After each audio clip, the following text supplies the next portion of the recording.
Welcome back, dear listeners, to the Fright or Flight podcast, the premier podcast where we rank, recap, and review every horror movie franchise under the sun. Today, we're doing Evil Dead 2013. One of the best reboots I think I've ever seen in the horror movie industry. You like it, Jeralyn? I really do like it. Yeah, I'm Jeralyn, by the way. I didn't introduce myself because I'm really bad at it. Or Jump Scare Jer or Jared, whatever you want to call me.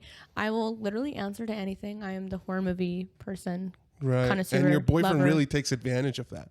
You know, when you'll answer to anything, he's like, hey, lady over there, and get me that soda in the fridge. And then you'll comply. No, because it's 2023. You're right, yeah. I will respond to being asked nicely. And I'm Frankie, the flight of the podcast. I'm scared of movies. You're just scared of movies? I'm scared of everything, if I'm being honest. Like if I'm You're like, new movie. If I'm at a theme park, I'm scared to get on any of the rides. If I'm in a big city, I'm scared to turn a corner, Jeralyn. That's why. Well, because you know why? Why? Scary movies teach you to do that. You think After so? watching Scream, I'm sure you're a little bit jaded. Yeah, I think about Ghostface all the time. Why anybody would buy that mask is beyond me. I wouldn't do it. If only I had it right now to be like, oh, sorry. You wouldn't do it. I would so pull it out. I feel like if you get the urge to prank somebody or something and wear a horror mask, then you're asking for trouble. Listen, let me tell you a funny story. Okay. My mom got me good one day. Really Wow. good. That's terrifying. Something terrifying just happened in my house. There's a ghost in this house. We have to get out of here. We need a Geiger counter.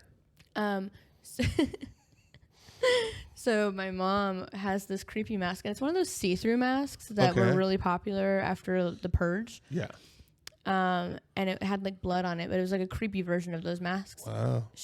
Her hair was as crazy as mine is right now because your girl's got bedhead. It's fine. My mom crawled down the hallway and with that mask. I was watching a scary movie at the time. Wasn't anticipating her to be there.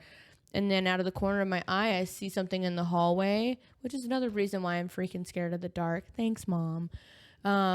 She would scare the crap out of me, and she started crawling really fast on purpose to scare me. I literally jumped up on the couch and was screaming. So she was dedicated to this. Dedicated. She loved scaring us. So anytime that we got her back was a victory. Are you a jumpy person? Yes, I'm super jumpy. So if Patrick was just boo, he'd get you? Yes. I startle very easily. I don't know why, but it's just a thing. Okay, fair enough. I do too. Could be because of my mom. My mom made me like this. She instilled that in you, man. She knows though, yeah. And it wasn't just you; it was the whole bunch. The whole family. We would all scare the crap out of each other. You try to scare her? Yeah, I scared her a couple of times. I feel like if I tried that on my mom, she'd throw me into the dumpster or something. Oh, my mom didn't like it for sure. She doesn't like it. She but she'll do it to you guys. Yeah. Okay. So anytime anybody else scares her that's not me, it's so much more funny because it's okay, it's not me who's going to be at risk of being in trouble. Yeah, I'm not in the business. I'm just think if somebody came at me with a mask, I would assume it's actually danger. So I feel like I'd hurt them, I'd suplex them, or something, and then they get hurt. Or you'd have other responses such as flight Ayo! or freeze. It's in the name, And I'm not fighting. I'm literally just going to cover my eyes kind of thing and just let it happen. Whatever happens. Excuse me? Yeah. If I get scared, you're just going to. I literally freeze up. That's interesting. So now everybody listening to the podcast, now if you ever want to scare Jeralyn, it's pretty easy. So easy. It's so easy. However, induced moments, movies, stuff like that, it's a little bit different because I've put myself in that environment. So I can literally only be upset with myself. Haunted houses, for example, I wouldn't go into one. Besides the haunted house at Disney, I would love to go there. Oh, that's so fun. Anyway, we're way off track. Yeah, we're talking about Evil Dead. What do you think? I thought this opening sequence was a little confusing, if I'm going to be honest. It was confusing to you, Jeralyn. I could understand that, considering your ACT scores, your, trip in college and trip in college, how I didn't that go went. Anywhere. No, I'm just meaning your time, your journey, your adventure, journey, my pathway, your college years. My college career. I can understand how you didn't comprehend the visuals of the beginning of the movie. Oh my God! First of all, that's so rude. But somebody of, just advanced intelligence, I definitely understood. And it seemed like they were just recapping. Like it looked like that was the doctor. And instead of it being his wife, maybe the wife's already dead. Now she's got to kill. Well, I gathered that once they captured the girl. But I'm going to be honest. My mind went to the darkest place in the beginning. And I was like, what is happening to this poor girl? Why are these people chasing her down? Because they were like, they literally were credited in the credits as like hillbillies. They were. Which you related to being from the South. No, I'm not a hillbilly. I thought it was very interesting though, and I was like, okay, well, what's going on? Did I even rent the correct movie? Which, by the way, you can find it on YouTube. I think the other services, I don't remember all the services. We're trying to be better about telling you guys where to get it if you need to watch it. It's on Amazon Prime is where I got it, and YouTube, and I believe Vudu ? Yeah, I watched it on Amazon with your login info. Yeah, with my login info. That's right. Yeah, but it was confusing in that moment, but then once I got there, and then the doctor was like, "Oh, my daughter," basically. I see. Oh. Yeah, I can get that. Funny little bit about me watching the movie. I woke up 8 a.m. I'm like, "Oh, the podcast is today." I forgot when we were doing the podcast. I assumed it was that day. So when I went to go watch it in the living room, I started the movie. I couldn't hear anything. So I turned it up. Oh no! And big then mistake. The first thing suddenly there's a giant boom. And it just rumbles the house. Big mistake. Yeah, but it was kind of it really starts you in the action. It really does. There's no lead up, so I mean, in my eyes as a viewer, I can understand if I was not the only person alone in this confusion, because I was like, what? No, I could see where you were going with that. But they get taken into a cabin and then burnt alive by their father. Yeah, which was wild. What did you think? I actually like the intro altogether. Yeah, it kind of sets the tone for the movie. It really does. And this opening title sequence, amazing. Oh yeah, the Evil Dead. I just loved the trees and the logo and how dark it was, because this movie did not really lean into a lot of comedy aspects. Oh gosh, this movie was a lot.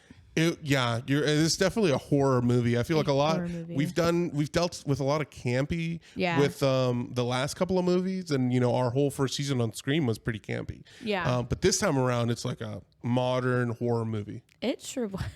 Now, who did we get in this movie? What's our cast, our ensemble? Okay, so first fun fact of the day, I can't talk. The character names, I didn't realize this. Okay. Spell out the word demon. No, yes. Really? So we have David. That's right. Played by Shiloh Fernandez. Eric, played by Lou Taylor Pucci. Hopefully I'm not butchering the names. Mia, who is our main character, played by Jan Levy, who there's another fun fact about her later. Olivia is another character, played by Jessica Lucas. And then Elizabeth Blackmore plays Natalie. Demon. D-E-M-O-N. Oh, wow. Obviously, come on. How would I have known, Right.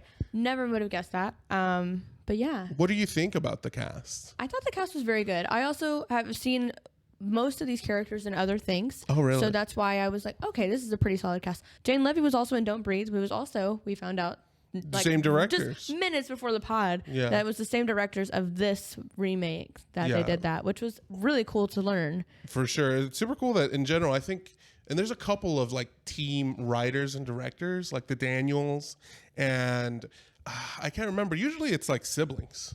Yeah. Siblings. But I know sometimes it's just, a duo, and usually they're from the same place. The two directors being Fede Alvarez and Rodo Sagues. Yeah, very, very good team, honestly. It was just so dark, but obviously they adapted this from Sam Raimi's original script, and they really, not only do they include previous things to pay homage to the original movies, but the depths that they go to and the plot, they give us a very plot rich story. Okay, so I think that's really important to point out, because my big thoughts on the first movie is mostly that there's not a lot of plot. There's not a lot of plot. But this movie kind of does everything the first movie does, but with some plot. But a little bit better. The only complaint that I do have about this one, well, actually I have two complaints. Two complaints for the whole thing. I have mostly one complaint. Actually, no. I have 3 complaints. I lied. I have 3 complaints. Okay. One being that the makeup was not as campy as I wanted it to be. It was very creepy. Okay. I do appreciate the creepy makeup. Look, I think that's fair because I mean the first movie, like that's kind of a big deal in it. That like all the special effects that were done. Right. And I think a lot of this, I mean, most of these special effects were practical effects other than a couple of CGI things, but that's just kind of the time that we're in where some of the things are not, it's just not logical to do all of it practically.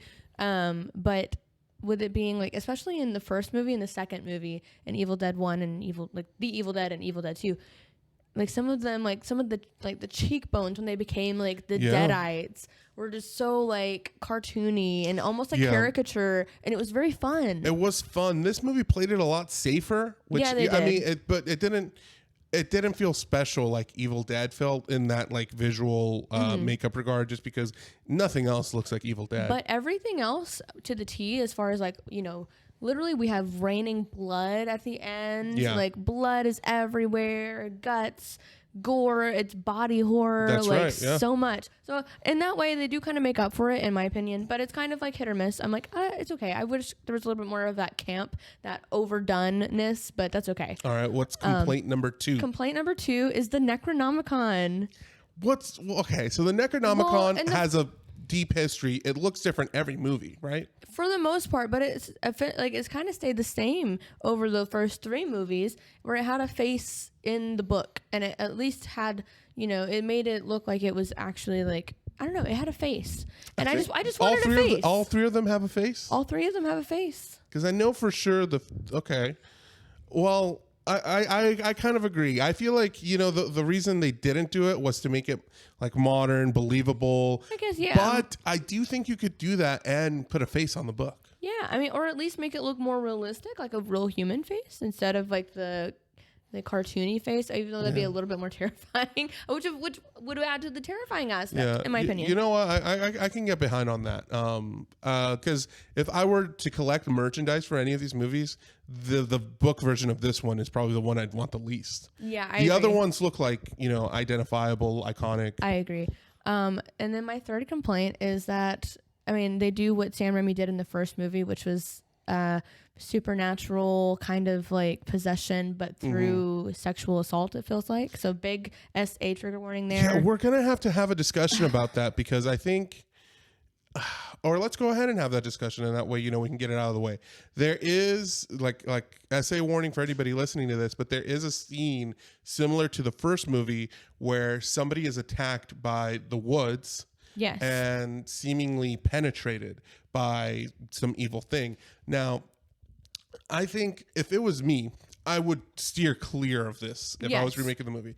They decided to do it. Now, the way they did it, I feel like was a lot better handled than the original. I agree. It doesn't feel nearly as exploitative. Like this one feels like it's a lot more played for horror instead of played for kicks or whatever. Like I think they're both horrifying. And I just don't understand why that is the entryway. I guess like they really tried to redo a lot of the things they did in the original. I just felt like this one they could have left out. They could have left it out entirely. And I haven't even seen, there's an extended version. There's other things that have been left out. I'm hopeful that it ended there. I don't know. I think there are just other scenes that maybe just didn't make the cut in general. Because I know that apparently there was like a scene where we get to know Natalie, which is Mia's brother, like Mia, her character, David's, like they're siblings, right? Yeah. And David shows up with his girlfriend Natalie, and apparently it was like a conversation between Mia and Natalie, getting to know the character Natalie more, because we don't get to know her at all. No. So yeah, it's sad because, I mean, spoiler alert, this movie came out 10 years ago, so it's not really spoiling anything, but she dies. Yeah. Mostly everybody dies. Yeah, just about everybody. Like the original, there's a sole survivor. There's a final girl in this one. So not, instead of it being a final guy, it's a final girl. But now my one complaint, one big complaint, I have a few complaints, but my one big one is just no Bruce Campbell. No Bruce. Well, until the very end. You're right. Until the post-credit scene, and he says, groovy. Classic. I love it. I did like that. I watched it and I liked it. But like, I wouldn't have known that had I not read about it. That it's at the end. Because whenever I first watched this movie, because Marvel has done this thing. Marvel has kind of done the post-credit scenes the most out of any movie. So now it's kind of instilled in us to wait until post credits. You do that for every movie? Every movie. You do? Mm-hmm. I feel like most of them have one now. And I just went to go see the new Super Mario Brothers movie. That one has one. That's very interesting. I wouldn't expect that from Super Mario Brothers, but you know what? Maybe that just alludes that there's going to be more, which is maybe fascinating for them. So what do you think about David? Because I feel like for most of this movie, we're taken through the eyes of David, actually. I feel like Mia, the movie's about Mia.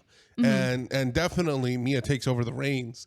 But for a lot of it, I feel like we're given through. I mean, we arrive with David, right? Like we're going on to a journey and then we get to the cabin or whatever. Yes. And I also really like this shot. I love when it starts like upside down, basically, and then like turns right side up and then follows like POV.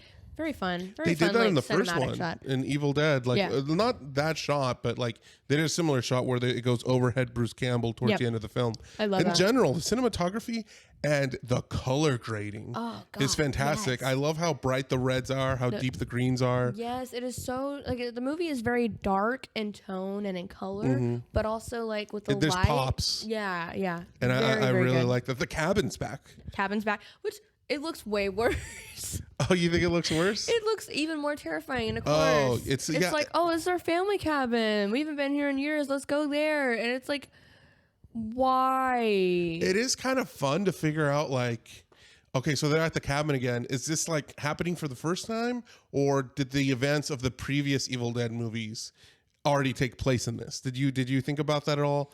Like, I took ultimately because there's blood already by like the cellar door. So I'm thinking the stuff with Bruce Campbell already happened 30, 40 years ago. Right. I have no idea in terms of the storyline, how Bruce Campbell, how Ash plays into this. Yeah. I don't know if if this totally wipes out the first three films altogether, because it wasn't really made clear. No, because this one is definitely like a remake. Literally a remake. Yeah, they redo the first one. I mean, they literally play. I don't know. They play on the original stuff so much that it makes me believe that this is supposed to be a standalone film, like a standalone remake. Yeah. Okay, I think you could take it either way, but I like to think of, especially since Bruce Campbell is at the very end of it, saying groovy, like maybe. But I know that led up to the 2015 series Ash vs. Evil Dead, which is a TV series. I think it lasted for 2 or 3 seasons. That's awesome.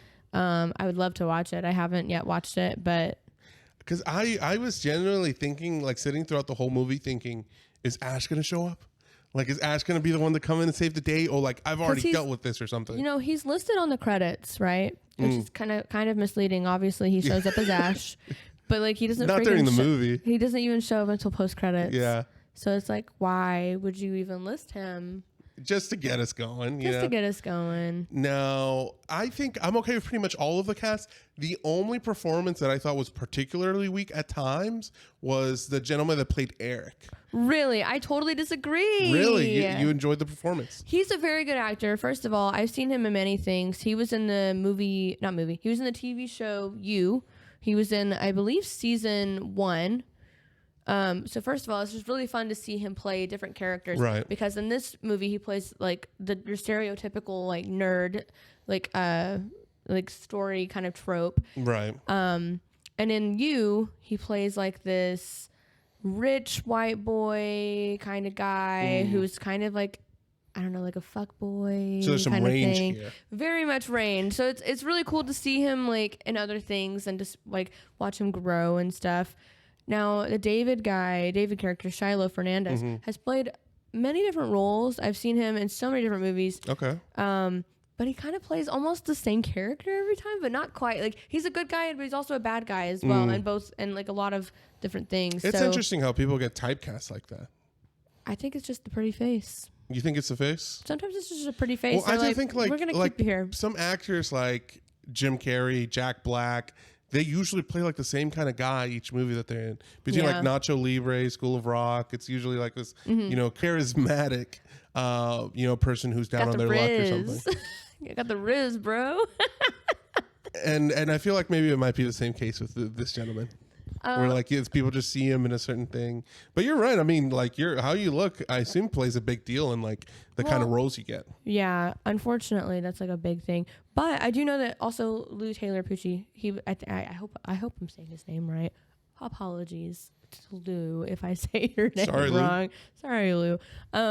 He was also in American Horror Story. I think the season was 1984. He's just a good actor all around. So it's just really cool to see people's growth and to like see them in other things throughout time. Yeah. It's just really fun. So why are we back at the cabin, Jeralyn? Why do our characters find themselves here? So Mia is is someone with substance use disorder. So she wants to get clean. So she is coming here to have like a controlled withdrawal kind of thing. Right. She's away from everybody, away from access to any kind of drugs or anything like that. And she's there with friends and people she cares about. Her family is David, her brother, who shows up with his girlfriend Natalie for the first time, I believe. Yeah. And he also brings their family dog named Grandpa, which, big spoiler alert and big trigger warning because I was upset about it. Didn't remember this. The dog does die. R.I.P. doggy. Woof woof. R.I.P. Grandpa. Great name for a dog. Also played by the dog named Inca. Inca, you did great, baby. We love you. You deserve that paycheck. You deserve that paycheck. All the dog treats you can imagine. Oh my God.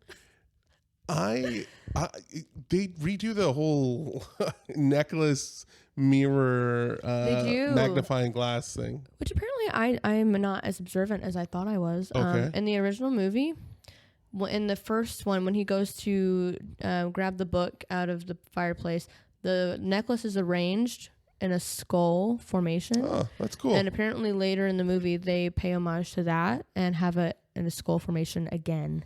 I wouldn't have noticed. I didn't notice. Well, once they pointed out, then I was like, oh, yeah, that does make sense. The necklace looks better this time around. It does. It's a little bit darker. And it makes more sense. I don't know about it making sense. But it is like he doesn't give it to his girlfriend. He gives it to his sister. Yeah, it does make sense. Also, fun fact. Okay. Mia, when she walks in, is wearing a Michigan State sweater. Just like the original with just who like was Linda. Linda, yeah. No Linda in this movie. No Linda in this movie, thank God. I'm tired of Lindas. You don't like Lindas. Every Linda dies. That's right, but all these characters die too. They're not named Linda. Yeah, but they have, I don't know, the way they do it is it's more ominous in this movie. I agree.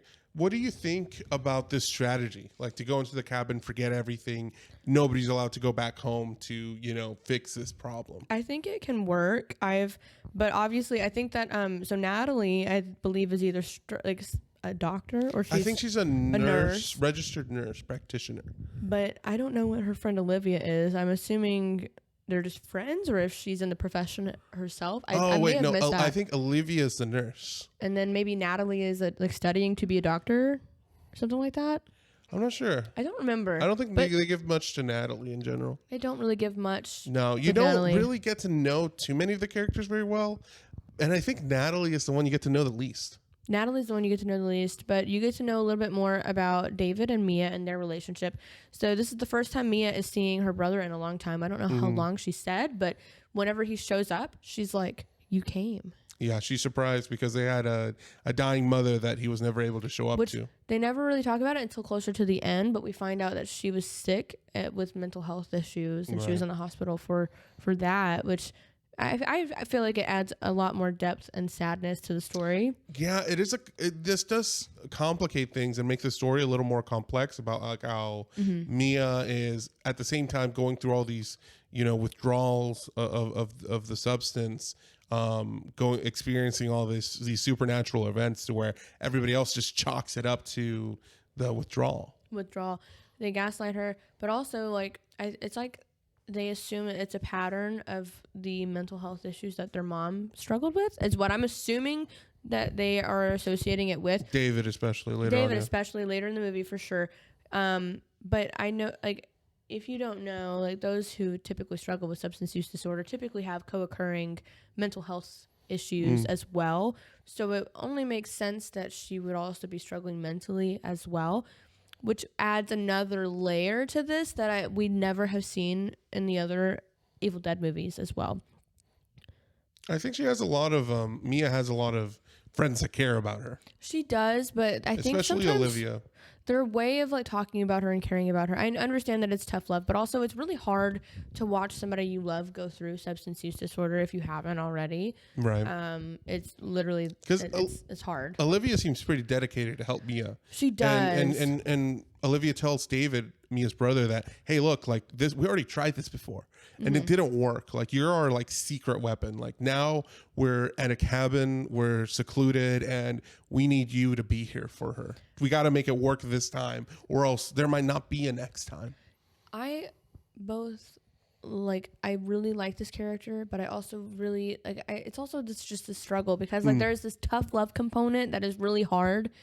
But you have to be strong like that to deal with that kind of. I don't know. It's hard.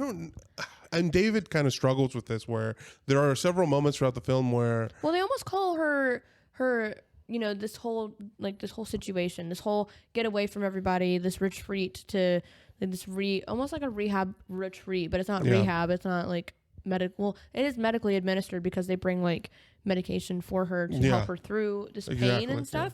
But it's like they almost call it performative, which I don't like because it takes time for people to get sober. Yeah, and I mean, I don't know what else they were expecting. I mean, come on, but like me personally, like I know it's important, but it's hard for me to like override what somebody else wants to do. Like if like I'm totally like on the consent train. So if like I'm not likely to keep you from leaving somewhere. If you want to leave, right. Like I feel like you should be able to, and that's where there's like a really gray area of morality. Where are you being a bad person? Are you enabling them? Yeah. But so I don't know. It's really hard to watch David go through the struggle because you can tell like he hasn't seen his sister in many years, and it seems like he wants to have a good relationship. He wants to do good. Now. He wants to do good by her, and you can tell that he kind of wants to let her go because she's begging to be let go. Yeah. Because before this whole thing happens, she's in the rain and she's walking around in circles, pacing, which gives me so much anxiety. This actress, Jan Levy, does not get enough credit for what she does in this movie. She is both like captivating, and like later when like the story shifts when she becomes possessed, this woman literally is so terrifying. Yeah, I think she gives one of the best performances in the film. Oh my God, I think she's yes. compelling. I like following her. I wouldn't have minded to see like a continuation with Mia because I do like Mia. They had thrown the idea around of bringing Ash back to have a movie with Mia and do like Army of Darkness 2. Oh, wow. It got denied. I wonder why, because I looked up the budget and the film did well. I don't know. It seems like Universal... I'm gonna say some nasty shit about Universal. It seems like Universal is just a picky bitch. Dang. They be picky about everything, and it seems like they just turn down really good ideas. And there's a big fan base for this. They would make money. Yeah, the movie had a budget of $17 million and grossed almost $100 million in the box office, which is good. I don't it's like 5 understand. times the budget. So I'm not sure. I wonder what it came down to. Honestly, who knows? Who knows at that point? But I do know that at the beginning, when they had even talked about doing this movie, I know that Bruce Campbell was not thrilled about it. Really? He wasn't, apparently. I wonder why. But I don't know either. But I think he eventually got on board, and now he was one of the executive producers, as well as Sam Raimi. And he's also on the producer list for Evil Dead Rise. So obviously something happened. So maybe something shifted, and maybe he was like, okay, well, it's not too awful, I guess. So you probably don't want to co-sign on things that are not like the original thing, because I mean the original story, and that was like an original partnership between Sam Raimi and Bruce Campbell. That's right. But I mean, something cares about, I'm sure. Yeah, I mean it's a cool story and it's very original. Yeah. What do you think? How about let's go over all the deaths in this movie, one by one in the order they happen. Okay. Because this is a lot how we get, the stuff remade, like these versions of events that we already saw happen in the first movie. The first person that we see meet their end is Olivia, I believe. Is Olivia, yeah. That was a crazy scene. So first of all, the very first death that we experience at this cabin with everyone there is fucking Grandpa. Yeah, Grandpa's found dead and all. Grandpa's found dead, and it sparks something in David. He gets pissed. He thinks Mia did it. Which I believe she did. And he goes to confront her about it because he sees a vision real quick of like, I don't know if we're seeing the past or if he's like, oh, was it her because she's been acting funky. So he goes over there to approach her. She's taking a shower, but by the time they open the door, she has like burned herself in the shower. Let me tell you, I like my showers real hot. Oh my gosh, real hot. Why is real that? hot girl shit? You like it like you want to boil. You want to be a lobster. But here's the thing, though. I don't want to boil so bad that I'm like burning myself alive, and that's what Mia does. Yeah, that's what Mia does. And it was scary because she's just laying there taking it. You can see her skin like start to like literally burn off, melt of her. off. Yeah. And so then they dragged her in there, I guess, or they turned the shower off and they tried to talk to her. Yeah. Or maybe they leave her. I don't even know. They drag her out of the shower. Because she's laying down there. She eventually, they take her out of there. I think they lay her in bed, if I'm not mistaken. I think you're right. And they got to figure out, we got to head home or whatever. But they can't leave because, like the first movie, the bridge is taken out. In this one, it's like a flood, like a big flood. Yeah. So they can't get out of here. So they're stuck there. And Olivia has this altercation with Mia beforehand because the Book of the Dead, you see the scene where one of the I don't know what its symptoms is people boiling themselves.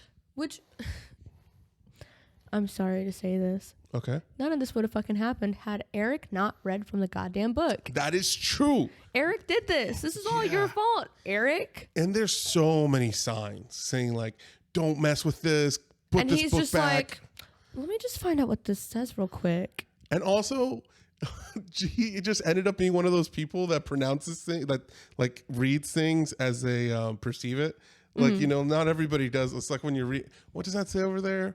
Burger King. You know what I mean? Yeah. Like I think they had to have that happen, of course. Obviously, to make the movie. No deadites and shit like that. It's just comical because nobody stops him. Nobody sees him doing this. No, he's like the only person that has the relationship with the book. Literally. But then when he opens this GD book, I'm so upset because there's no face on it. It doesn't look like the originals, and I understand they have to make it their own. I don't like it. I think it's a fair complaint. I'd be like, ew, this book is ugly, and I try to throw it away. You could still tell that it's made out of skin. It's and then like it's been like stapled on the other side. First of all, why the hell would you touch that like haunting looking thing if it has I guess he was skin? curious. Because like in the original movies, I'm not gonna lie, the original movies, it doesn't really look that much like skin to me. Fair enough. In this one, it does look like real skin, and it looks like it's patchwork together and stuff. Why would you want to touch it?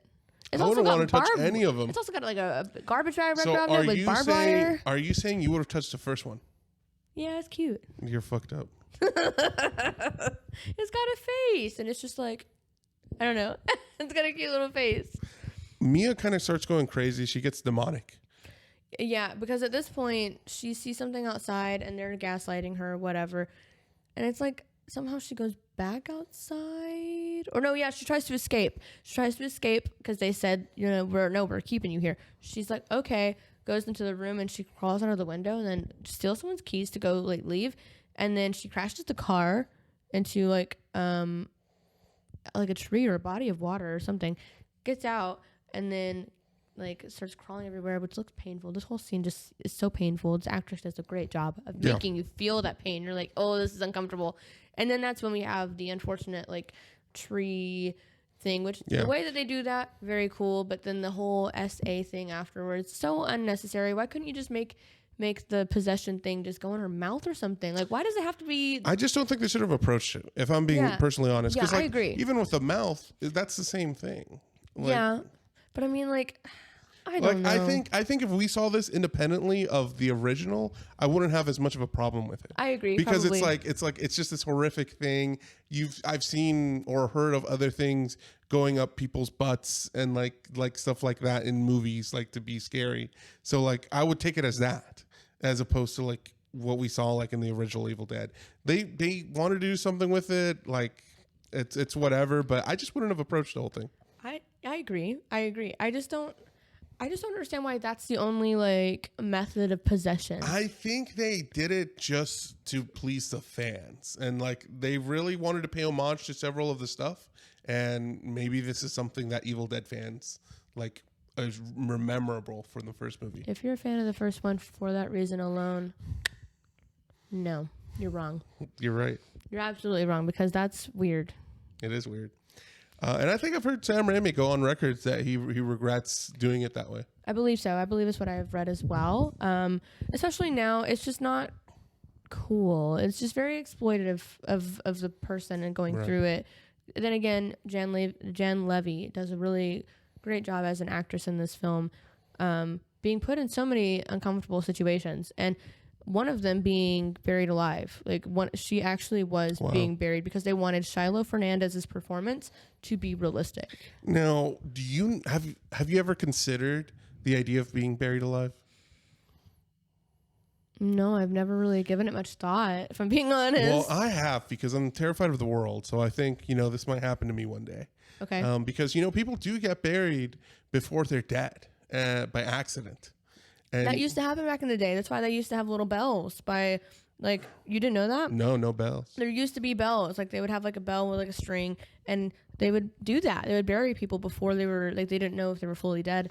So Terrifying. then people would, you would hear, in the cemetery, you would hear bells if someone was alive. That's scary. Yes. Isn't that terrifying? It's absolutely terrifying. Because it's hell, get me out of here. You buried me and I'm not dead. That's just a really scary thought. I'm a little claustrophobic. Yeah. So the idea of being in that tight coffin and there's no escape. I mean, if you punch a hole into the thing, a bunch of dirt's gonna come falling on top of you. So I'm dirt and buggies. Oh man, that's awful. I did listen to a podcast talking about how to get out of it. Really? Yes. Okay. I don't remember. You don't remember it? I don't remember. I do. I think it's something about you want to put your arms above your head, try to get your shirt on top of your head. And because you're usually wearing clothes. Isn't that weird that we bury people with clothes? That is a little weird. Why do they need clothes? Where are you going? You're not going anywhere. We should bury everybody naked. But then you'd have to see your relative naked in the thing. We've seen it before, man. Come on. That's weird. Yeah, but because kids will be there sometimes. If you have an open casket, it's not like it's your whole body. Sometimes you could just close the bottom half. But it's at least this half, so you'd see at least leading up to maybe it'll encourage all of us to get summer bods right before we die. We got to look good for the casket, man. You are ridiculous, and no. Some of it's special. Some people like to this was her favorite outfit. Let's let her that's be sweet. brave with that. Do you have any special requests? First of all, Jeralyn, what manner would you like to be disposed in? I would love to be cremated. Really? I would love to be cremated because I have chores for people. I want people to take me all over the world in the special places. Okay. And relieve my ashes in special places so that Jeralyn can be all over the world. Wow. So that's expensive. You're going to leave the money for all that too? Yeah. Yeah. And I'll have tickets that are probably that don't ever expire or something, if that's a thing. In P.S. I Love You. If you ever watched P.S. I Love You, that's a sad fucking movie. When he died, he had he wanted his wife to go on a trip. Okay. To Ireland, and it was expensive, but he had these things, and he had mail coming to her when he died. It was very elaborate. And I would love to do that to people that I love, not in a scary or what are you way about to now? make them grieve me forever, but I would want them to at least fulfill my final wishes and to live their life happily. No, they get to also travel on my dime, my dead dime. Let's say this is on let's say, Jeralyn, I'm sorry, tragedy has struck. Okay. You're on your way to Starbucks, the coffee you got, rat poison in it by accident. Who knows?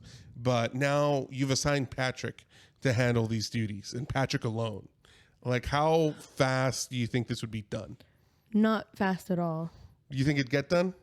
Maybe not. He'd be like, oh shit, I'll get to it. This man, I swear, my boyfriend. Leave you on top of the fridge? He would leave me on top of the fridge. He'd be like, hey babe, sorry babe, I'll get to it later. Don't worry about it. And then I would probably, as a ghost, I'd knock everything off. Be like, get to it now. That's funny. Yeah. I want to be buried. I want to be 6 feet under. I thought you just said you didn't want to be. Well, buried alive is different. I don't want to be buried alive, but I do want to be buried dead. Buried dead yeah. makes sense. Makes 6 sense. feet under the ground. My body's got to be ready for when the rapture happens. And I'm taken away to the, the better. Imagine how cool. Oh, wait. Rapture, different thing. I was thinking like apocalypse, like, Same like your thing. hand kind of thing. Like, I'm a zombie. Back to the movie. That happens in this at the end. It does, and it's so cool. That is cool because isn't that the cover of one of the films? Like the poster for one of the Evil Deads is somebody like reaching out. I think it's Army of Darkness, if I'm not mistaken. They're standing on a pile of bodies, and I think it's something like that. I think that's really cool. Or no, the original Evil Dead, I think it's like a woman like reaching her hand up or something. That's the cover. Yeah. So isn't that super cool that they actually do it in this one? It is super cool, and they had like an actual plot to go with it. Like What? they literally had so much storytelling in it. It's like they completed it. That's right. Anyway, back at the cabin, you see Mia and Olivia fighting it off. Mia is demonic now. She does a big giant vomit of blood onto Mia, which I appreciate. I'm like, oh, the blood, all the crazy amount of blood is back. Love that so much. Love it, but also hate it. Apparently, the lady playing Mia did not like having to do this scene because she felt really bad for the actress that she had to fake throw up on. Oh, I didn't even think about that. Yeah. She said that was the only scene she was super uncomfortable doing because she just felt really bad for her. I guess I never thought. I wonder how they did it. I'm assuming it's probably like maybe like a tube. Yeah. Or something like that. Or maybe like we just can't see it and it's behind her face and it just looks real coming out.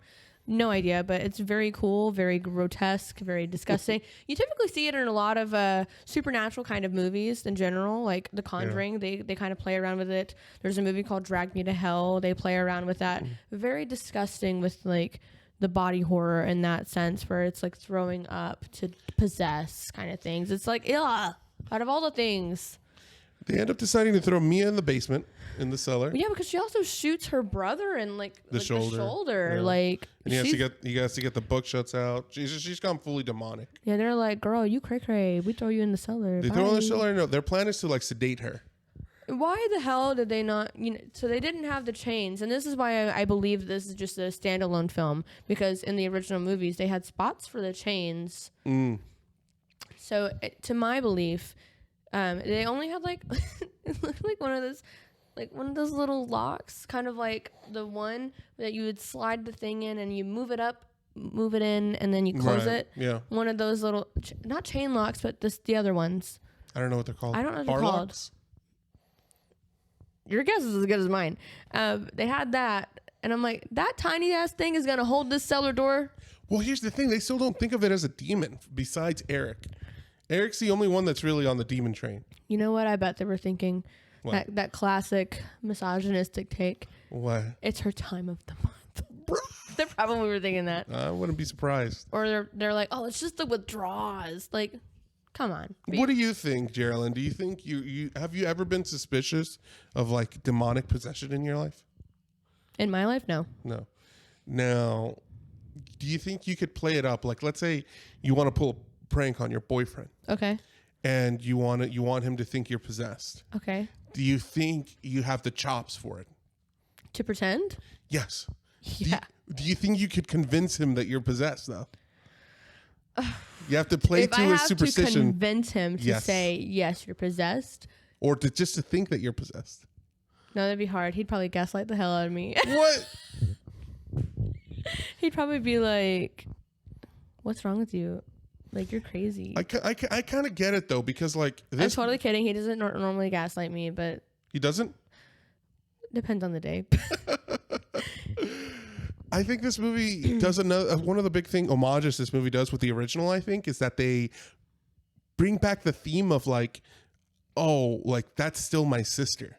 Yes, they do. They struggle so hard, David especially, with, like, hurting his sister and his friends. Yeah. Because...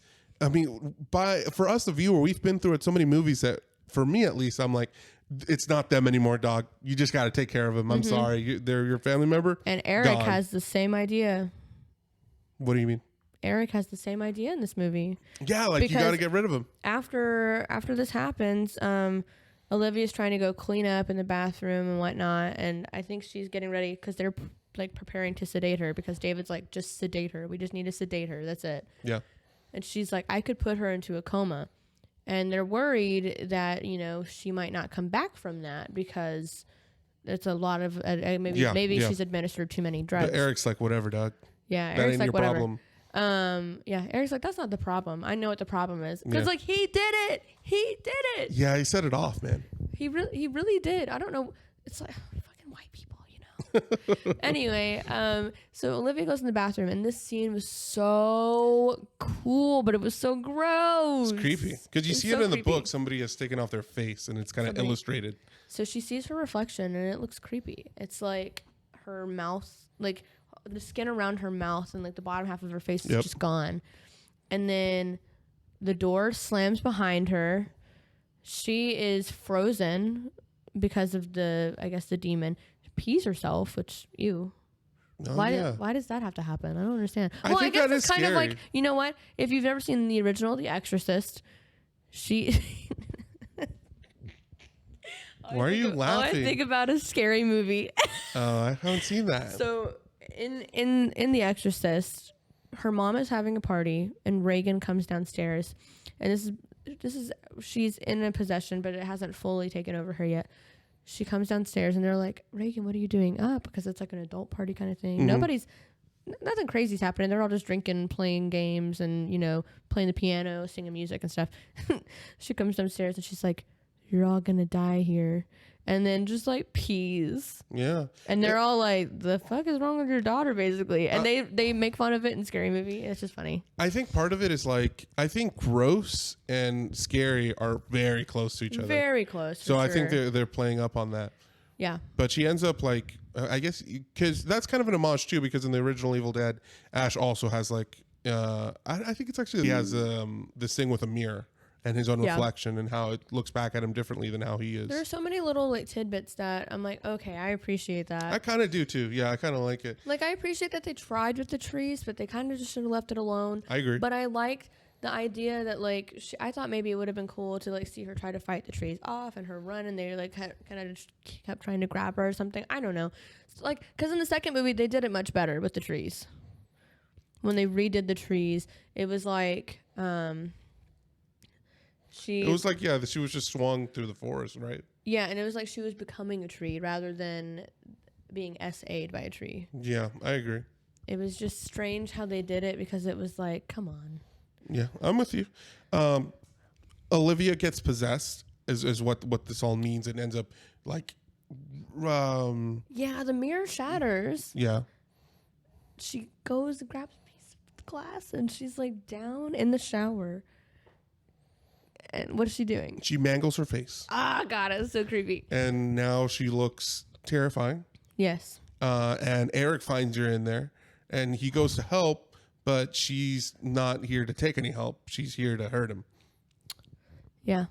And she takes one of her like needles that she was going to use to sedate Mia, and uses it as a weapon against Eric. She stabs him so many times with that needle. Several times, most importantly, like right underneath your eye, right there. That literally hurt me to watch. Yeah, and then after he beats the crap out of her, smashes her head in. Yeah. He pulls out a needle from underneath his eye. Yeah. The body horror is so grotesque in this movie. If we're being honest, Eric really goes through it. Eric does go through it, but you know what? He fucking started it, so like I don't even feel that bad for him. Oh dang! He does. Some shade on Eric. Some shade on Eric. Why you gotta read it? Literally every page has a warning. Heed this warning. I know you're saying this, Jeralyn, but I'm so damn sure that you'd be the one to actually do it. No. Yeah, you would. You really think that? You just said the first Evil Dead book was cute. It is cute, but I wouldn't. You're ridiculous. I would just store it on my bookshelf. See, that's a bad idea, man. If you don't use it. You have a Ouija board in this house? I do not have a Ouija board in this house. See? Same thing? That's not the same thing. You have to read the book. What's the next death we see? So the next death that we see, I believe, is Natalie. Natalie goes out in a awful way. She does. Again, they do like an homage to the first or second movie where Ash what's it called when you cut? They pay an homage when Ash amputates his own hand. Yeah. So Mia, she goes down to like give Mia the sedation thing, and she gets. Oh my God, this whole scene. Poor fucking Natalie. All I gotta say, this girl, we barely get to know her, but I feel bad for everything she's gone through. Like, so she goes to check on her. Eric and David go to the shed, which I'm glad they have a shed. Still really cool to do that. Yeah. But Natalie goes to, like, you know, check on Mia because Mia's like, please come help me. I'm okay now. Blah, blah, blah. They pull from The Exorcist with this one, I feel like, because Mia then comes up to Natalie. Natalie gets scared, tries to crawl up the stairs, falls a little bit at some point. And Mia, like, again, kind of plays on the SA again. It's really weird. Look, well, here's the thing. But, I mean, the demonic thing, I understand that it's kind of like, you know, to be possessed, it's not a consent thing anyway. I understand that. That's also a thing. Like, in general, I don't think there's... Look, my problem with the whole SA thing and this stuff, like, we're going to watch horror movies. Sex is a big thing in horror movies. Sex sells, and it's a male gaze, typically, is what it's based on. And so, like, it's going to come up or whatever. And so, but when I see this, I don't... Because what you're referencing is when Mia's demonic, she makes she wants to force herself onto Natalie and, like, have her kiss her. I don't remember what she says exactly, but it was really really bad. She says that when Natalie ends up going back up and saved kind of by David, she yells at, like, you're like, Mia's not here anymore. She's getting raped in hell, and or he tells him to come down so she can suck his cock or something like that. Which that literally was that was in The Exorcist, the original Exorcist. Oh, so really? that was, I believe, it's maybe a tribute to The Exorcist, Probably. maybe that, or a reference to it, because Reagan, when she's fully possessed, it's just so funny. Why do you keep laughing at this horror movie? I'm sorry. Isn't it like a classic horror? It is, scary? but I mean, some of it's funny to me. I don't know why. It's You're demented. because I don't know, because like this man, like this poor man, his mom just passed in the movie. And he's a preacher. And, like, she's like, your mom sucks cock in hell. And it's just, I don't know. That's probably a reference to that, yeah. It's probably a reference to it. It's just funny. It's not funny, but it's funny the way that it's said, because not only is it like Linda Blair was probably like 12 or 13 when she shot this movie anyway. Oh wow. So not only is it her like young voice, but also they added on to it to make it sound even more like, terrifying, which it was terrifying. So it was just like, I don't know. Yeah. It was just the sound coming from that small-bodied person. Yeah, and so that stuff I don't like. I mean, like having a conversation about it being problematic or not, that's a whole different thing. Yeah. But like I don't take it as like, I don't know, like it's just a scary thing. You know what I mean? It is a scary thing, and it's meant to be that way. But I mean, like the whole like licking up Natalie's leg in particular, that whole thing. I literally was like so terrified where it was going. Oh, me too. I was thinking she's gonna go up the leg and it's gonna get even more provocative. Yes. So that's where I was thinking, and I was like, why does it have to be so sexualized, I guess, with the demonic possessions? But that's kind of their thing, I guess. Oddly enough, Jeralyn, I think it's kind of I think that's been assigned through like Christian values. I might be wrong. You know, I don't know. But like, you know how like they say in Scream, like virgins are the ones that stay alive. If you have sex, you die. Yeah. Like sex is a sin. And so like demons are sinful. So they're very, you know, sexual things or whatever. Makes sense. I see where you're going with that.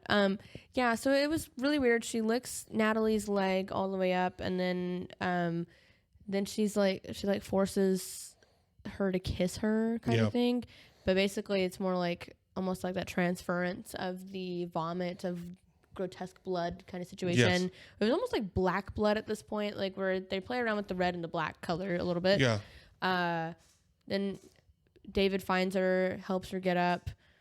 It was a lot. So then she like bites her hand. And then the poor thing later has to deal with her demonic hand. Yeah. They literally chain up the whole cellar thing so that she doesn't get out. If I'm not mistaken, I think I may have missed it. No, wait, that's how she pulled her in. because she was really scared of Mia at that point. And then the stair broke thing. So then she falls. No, then Mia pulls her down there, and that's what happened. And then David finds her. Yeah, so, David pulls her back up. My sequence of events was a little bit off, but yeah. But David, helps her, and then they're over here tending to Eric because Eric has just gone through this thing, and this is so funny because David sends his girlfriend Natalie back inside to go look for something to help heal Eric or whatever. I would never send my girlfriend alone to where the demon is. Yeah, Patrick would never have to literally I'm very weak-willed. I'm very weak-willed, and if someone's like, "Help me," I'm gonna be like, "Gerald, no, you dumb." I'm literally a dumb white girl. What do you mean? So what if you were, Natalie in the room with David, or David's Patrick, and Patrick's like, "Hey, go back into the house and go grab some bandage." Would you go? Honestly, I might be too scared to go by myself. That's the thing. I might be way too scared. You'd be like, "No." I would but this man literally doesn't even want to get down, go down the stairs at night to check if there's a creepy noise. He makes me go do it. That's really funny. So y'all, I need somebody to go with me. But so Natalie goes back inside, and she's infected now. So you can kind of start seeing it go through her arm. It literally looks disgusting. It's all the way up to here on her. Yeah. And then you can see it looks like I don't know, boils and just it's it's working steel on her. She hates it. She doesn't want it. She's freaking out. Near her, she sees a device that they used earlier to carve up some turkey or something. Some meat, something. It's like this mini chainsaw, electric saw. It's this little tiny electric saw that she then uses on herself to rip her arm off. This scene was so painful to watch. Especially since you saw her cut the meat earlier, you're like, oh, this is foreshadowing. Yeah, for sure, foreshadowing. And she cuts, in the original, Ash cuts his hand off with a chainsaw. In this one, she cuts most of her arm off with it. And then when Eric and David come back inside, she's seen being like, "Oh, I feel so much better now." And then you just see her arm hanging, and then it just finally falls off, and it's gross, so disgusting. Yeah. But as she's cutting it off, we see Mia in the cellar, telling her to not cut it off. Yeah. It's crazy. And having Mia in the cellar in general is also harkens back to other characters being locked up down there. Very, very cool though, but the contacts that they chose for this movie were very creepy. They were yellow, yeah. Yeah, very yellow. And she looks terrifying in the cellar, when she's pushing up on it, and she's oh man, she just looks. I don't know. I was scared of her. I was like, man, she's creepy as hell. Yeah, I missed the first Linda. The first Linda was creepy too, but Oh, you mean Cheryl was his sister in the first one. No, just the first Linda being the doll almost. Yeah, that seemed a lot less creepy in a way, I guess. Scary at least. Afterwards, we think that she's not going to get possessed because she kind of stops it from happening, but then she gets possessed, and then she comes out, and she fucking takes a nail gun and starts pop, pop, pop, pop, pop. Have you ever handled a nail gun? No, I've handled a staple gun thing, and not really a staple gun, but the staple machine. Does it shoot out like that? Bullets? I really don't know if a nail gun does that or not. Me neither. I've seen it happen in a couple of movies, this being one of them. Could you imagine? At least the nails, they only go in so far. Yeah. So they're only going to go in a couple inches, but it still doesn't look like a good time. And poor Eric, he just really is going through it. But then again, he did it. You're right. Yeah, Eric gets got a lot and loses his hand here, I believe. Oh my God, yes. And they allude to it in the book. There's a photo of it apparently, with the hand being completely split in half like that. Mm-hmm. His hand, she takes, was it a crowbar that she takes? Yeah. She takes a crowbar, beats his hand. And then David kills her. David blows off her hand. This is real weird. Her other arm, yeah. She blows off her hand, and then she kind of does the thing where she's a normal person again. Mm-hmm. And I think she's using this just to get, to the sympathy, sympathy. But no, she ends up crawling to David and then just sitting, laying her head on his lap. Which is so weird because we're not used to seeing that in the movies. Once they're dead, it's you don't really assume that they're dead because they always typically come back. Yeah, but she didn't. She didn't. That was weird. It was weird. Yeah.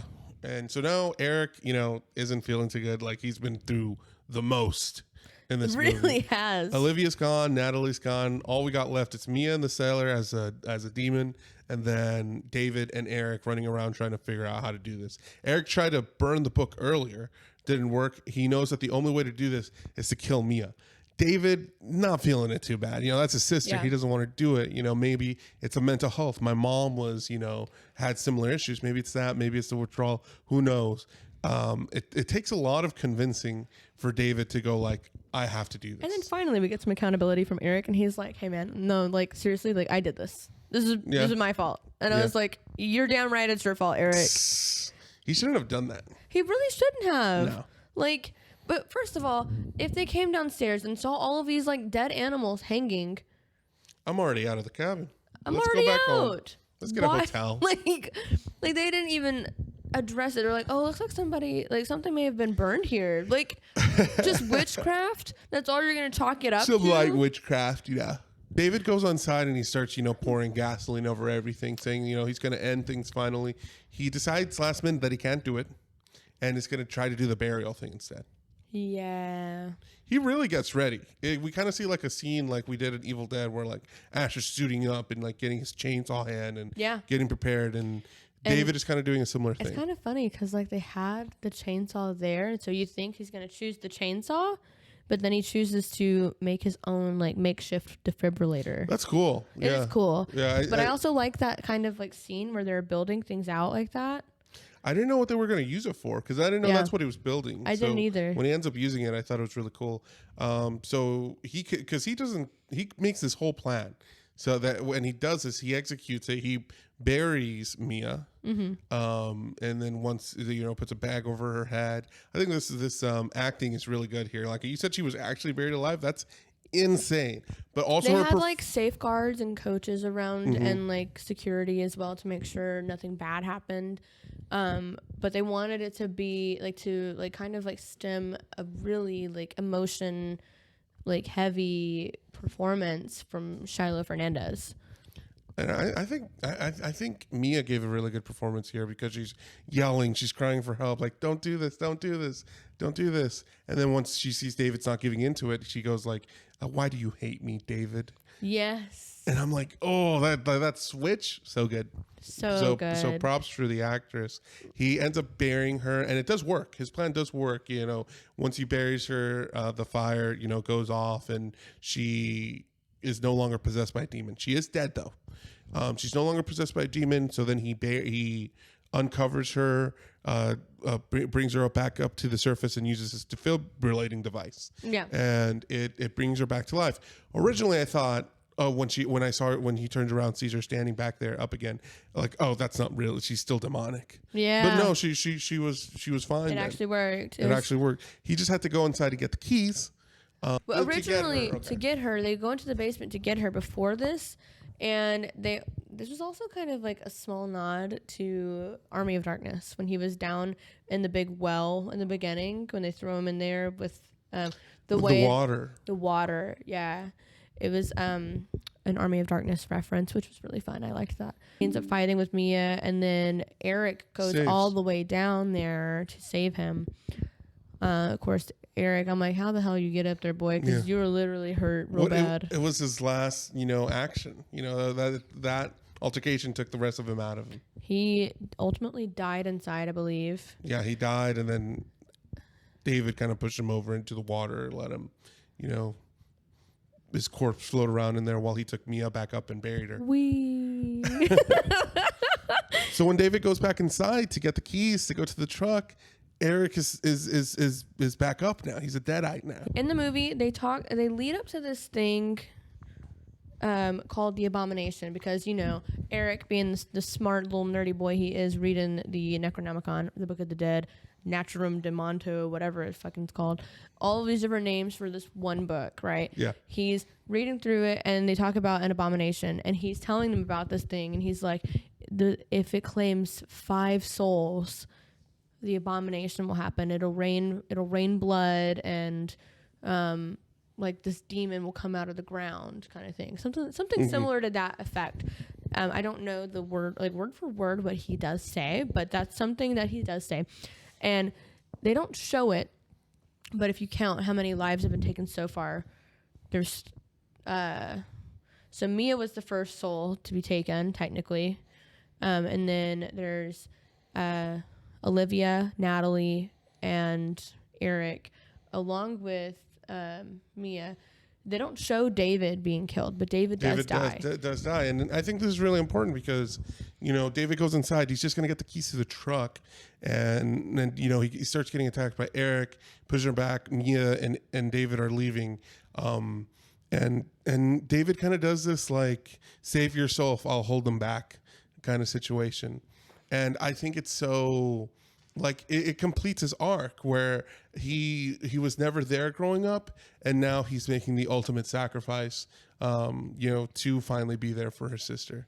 After bringing her back to life. Yeah, and then we get all of this bloody rain after that, and then the thing comes up in that really cool pose. That little monster. Yeah, and it's apparently like a demon version of herself? ? Oh, I assumed it was like the the witch they burned at the beginning, the daughter. It's either that or the demon version of herself. I might be confused about it if I'm being honest. I don't know. It's not like it's important. It's very not super vague. important, but it looks like a woman. That's the only thing that I can assume is that it looks like it's a woman with long hair, and it's chasing her around basically, but in a creepy manner. And Mia goes through it. Yeah, she does. And this actress is so good. So another really cool fact about it is that they shot this movie in chronological order, which is really rare for movies. That's really, cool. really, really rare for movies. That is so cool. Because that way they could keep adding the blood and they wouldn't have to change anything up. Smart. Very smart. Very smart move on their hands.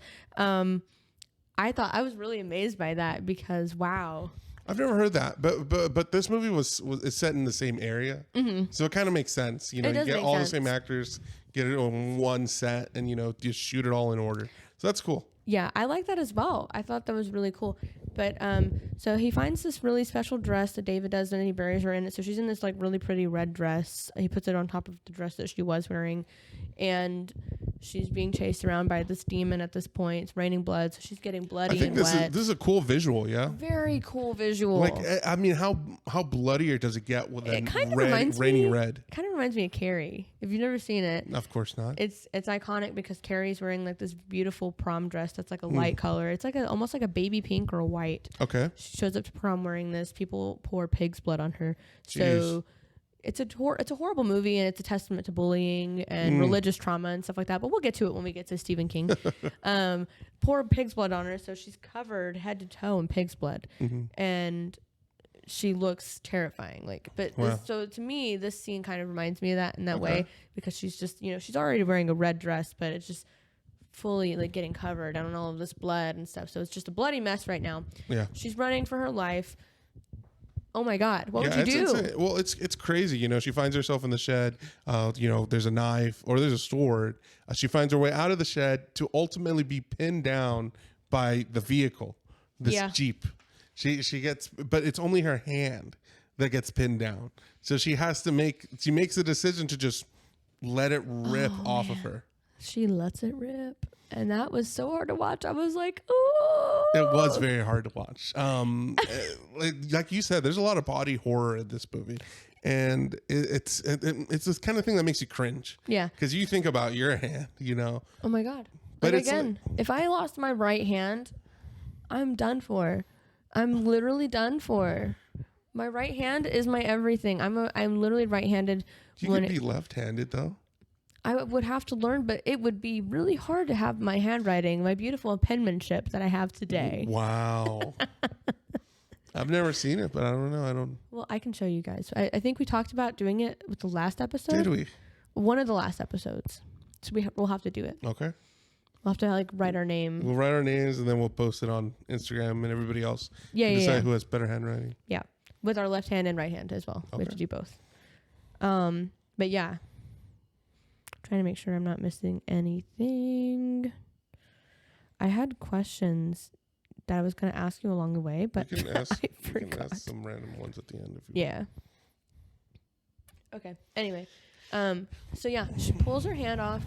It's gone. Yeah. I mean, she's resilient. I mean, I'd rather have my life than my hand. You're right.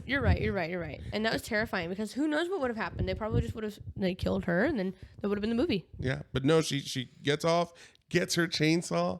I'm gonna be honest. Okay. This whole scene, this whole like altercation, I agree. So much anxiety. I'm like, oh my God, is she gonna make it? But then of course I've seen it, but this was my second watch through, by the way. Nice. Second watch through ever. My first watch through was back in 2013 when it came out. That's cool. So it's been 10 years. Happy 10-year anniversary to me. Happy birthday. Happy birthday. She ends up taking the chainsaw and shoving it straight through the mouth. Straight through the like the little hole with her hand, like Ash, and just literally cutting it in half. Yeah, splits it in half. Really cool scene. It is really cool. And that does it, you know, also, it kills the monster. Girl boss. Yeah, Mia's great. Girl boss. Survivor. You know, not only is she a survivor of, losing her mom, mental health, like grief, that's a hard thing to go through. She's also a survivor of like her substance use. Like that's a hard thing to go through. And also, get sober. That's hard. And then to also lose all of your friends and your brother, your family. Mm-hmm. She makes it out. She makes it out alive. Yeah. Would you think it's worth it? So if you lose everyone you love. I mean, yeah, I do like living. But like, is that worth it if you lose everyone you love? What do you mean? Is it worth it? Like still living? Yes. Yes. Like everyone you love in one night. You kind of owe it to them. They don't get to, be around anymore. That's a really good outlook. Well, I hope Mia goes on to live a happy life. I would love to see more of Mia in the future of the Evil Dead franchise. And I like Mia. Universal, we got some fucking problems. You and me, Universal. Let's go. Well, they're giving you a new one this year. They're giving us a new one. That we're going to go watch. And it looks gruesome. It looks messed up. It looks very messed up. It looks like even more body horror than this one. Oh, man. I'm kind of scared. I'm literally so nervous. I have no idea. I have no idea how it's going to go. But just the trailer alone, I was like... So, Jeralyn, final thoughts in general over the course of the film. What did you ultimately think of the film? Did you enjoy it? I loved it. I thought it was a great time. I was scared, which is not something that I expect with the Evil Dead franchise, but with the newer movies, they have definitely gone back to the roots of the horror. I don't really see a lot of the comedy aspect. Sometimes you see it with some of the things that the demons will say. Yeah. So in those aspects... Do you know any of the quotes from the demons in the past movies? I'll swallow your soul. I was really hoping you'd do the voice. I'll swallow your soul. There's one. I'm trying to think. There's one that it's like... Oh, I don't remember what the one says in Army of Darkness, but it's really funny. Oh, yeah. I forgot what they say, yeah. But I know that, like... Deadite version of Ash, the captain of the Deadites in that movie, he can't say, it's like, what does he say? It's like, I don't know, he's like telling him to go forth basically, but his jaw keeps undoing. Yeah, like, unhinging. And then he's like, Sally forth. I think it's what it is, Sally forth or something like that. And he's like, Sally forth. He's a good job. I thought he was standing right next to me. Yeah, it's me. I agree with you. I enjoyed this movie. I liked it. If the main thing I got to say is that the second half for me was a lot better than the first half. The first half I was kind of worried about, like, it's kind of boring. I got these characters. I don't give a crap about them. But once the action really starts ramping up, I'm all in. Like, I was so just, what's it called when you're really focused in on something? I was really immersed in it by the second half of the movie. No help. I felt really immersed, and by the end of it, I enjoy these characters. Like, I didn't expect, like, David, the sacrifice he makes, like, to me, like, really, I'm in on David now. Same thing with Eric. I feel like we travel so much with Eric that I'm in on Eric, and obviously, I mean, Mia, I'm all in on her by the end of the film. Yeah. So I really enjoyed it. I enjoyed it as well. I think obviously there are some small gripes that I have about it that take away from the original, because the originals, obviously, we wouldn't have this reboot without the original movies in general. But obviously, there are problems with the very first one and this one that I can't get over. I mean, I know that's kind of part of like this whole demon and possession kind of storyline. Right. You see it in a lot of movies, so I'm sure we'll have a lot to say about that throughout time. I think we can enter new realms, new era maybe. Maybe let's not use the hoo-ha or anyone's like genitals or private parts as like a means of possession maybe. That's just a small writing gripe for me. I think that maybe we can venture out and find different ways to do that. You got the nostril, the eyeballs. I don't know. Yeah, anything ears. That's like nothing below the neck, please. Nothing below the neck. I don't know. I know that it's a consent thing anyway. It's like you can't really ask somebody, "Hey, can I possess you?" Yeah. You want to be possessed today? Maybe. Like, you can't really just do that because I don't think nobody's going to be like, "Yeah, man, let's do it. Yes, get in here." Nowadays, I don't know, I mean, well, nowadays, our generation probably would be like, "Yeah, what's up? Do it. Hit me up, dude. Danny Phantom." Yeah, but I don't think that, I mean, we're probably going to see it for years to come. It's not really, other than that, the only other gripe that I had was about the makeup. Fantastic job. Beautiful job. But also, I wanted the caricature kind of like overdone quality because it's really fun. Like the way that they created, like Henrietta in Evil Dead 2. That's right. After they started to kill her, like her head like gets really big and turns into like this really long neck and then a skull head that looks like a caricature as well. Yeah. I wanted more of that. I think it's endearing, and I think it's part of what makes the charm of Evil Dead is having that kind of makeup. Yeah. I think, and like Ash's faces and stuff with the horror comedy aspect. Oh yeah. Or like in the third one when he's in the books and then he comes out and his face is really long and stuff. Like that kind of stuff is fun. I liked it. Yeah, I like that kind of stuff, and it is kind of missing here. What is your ranking?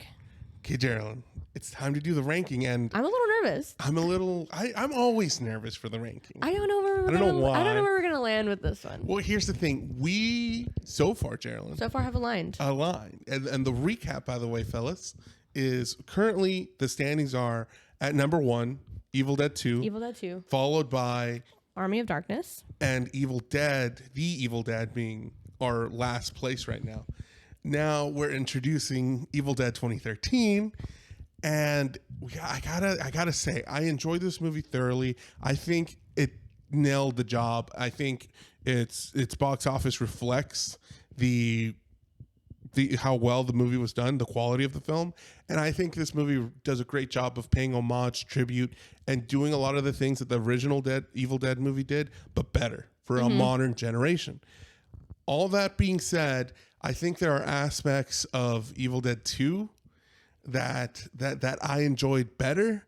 And so for me, this movie is a struggle. It's fighting against Army of Darkness. Really? Because Evil Dead 2 is still my favorite. Yeah. And this movie, I feel like, is a better version of the original. Okay. So it tops out the original, but isn't as good as Evil Dead 2.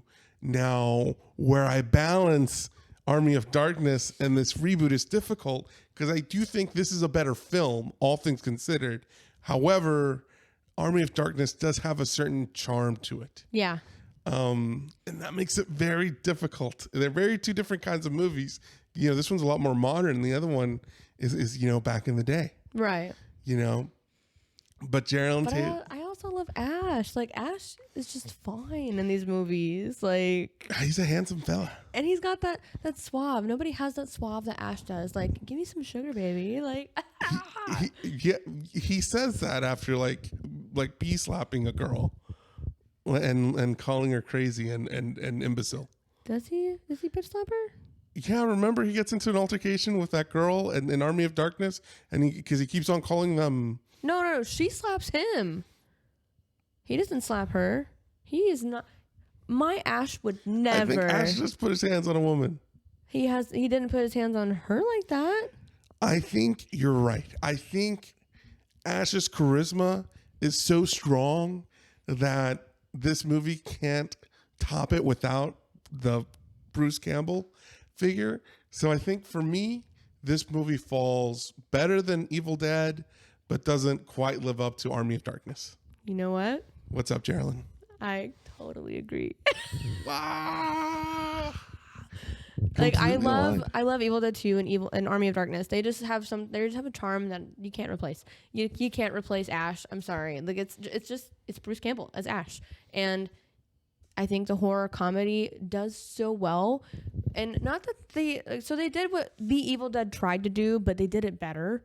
Yeah. But I want more horror comedy, but we'll see what Evil Dead Rise has to bring. I think it's going to be also more on the horror side rather than horror comedy. I still think it'll be interesting. I think Evil Dead Rise is going to probably be competing with this movie. With this one, on the ranking, whether or sure. not it's better or worse than this one. We'll see what happens. It looks terrifying. We scary. actually have some children involved in this one as well. Like it's their. Oh yeah, that's right. If I'm not mistaken, in the trailer, it mentions like it's their mother. And it's a daughter that's in the film that has to deal with it. Yeah. So it looks like it's gonna be terrifying. And then children being involved in this, like who knows what realm of possibility it is. Like, will we only have one Deadeye? Will we get more than one Deadeye? Like I don't know. The possibilities are endless. But I know that it's going to be gruesome, and I can't wait for that. So our new standings are now from best to worst. Number 1, Evil Dead 2. Number 2, Army of Darkness. Number 3, Evil Dead 2013. And number 4, The Evil Dead. Yeah, that's what our current standing is. We can't really rank. Like Deadites or anything because there's not really a consistency in like the Deadites. evil, like the bad guy. Yeah, or whatever. not really like a killer or anything. It's just the demons. Just the I do films. appreciate that they did also have the POV shot in this one, by the way. It's cool. Yeah, you did see the camera Yeah, they weave through still the did woods. It was definitely better done. I mean, yeah. But I mean, that's kind of the charm of the original is that you're like, oh shit, What's going on? Yeah. But there wasn't a lot of the chase sequence with that either, which I know that I really enjoyed with the originals where Ash is running away. Given all the other homages they did, I'm okay with it. You know what I mean? Yeah. They got to make it their own story They at can't some do point. everything, but they did. I feel like 90% of the stuff. They did, and it was really well done. And I would say that if they are the ones behind this new one, then we'll see what happens. I'm excited. I don't know. If it's the same, me neither. But if it's the same team, I have high hopes. I have very high hopes. I will say the cabin looks significantly different.